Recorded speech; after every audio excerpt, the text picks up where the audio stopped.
această organizare competitivă a unei piețe pe care Europa a definit-o, da, s-a pierdut în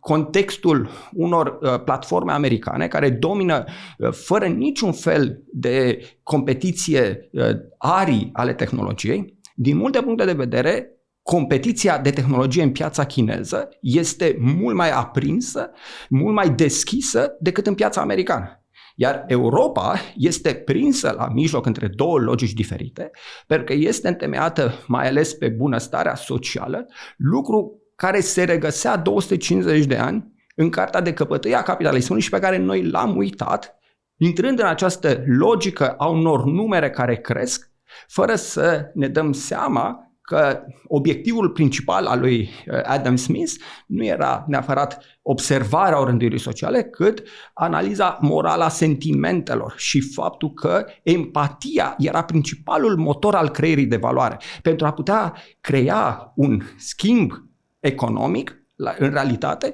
trebuie să ai empatia de a înțelege o altă nevoie, o nevoie a unui alt cetățean și a crea un răspuns la această nevoie. Acest capitalism al empatiei, acest capitalism european, are foarte puțin în comun cu capitalismul platformelor pe care companiile americane care își strivesc și își cumpără competiția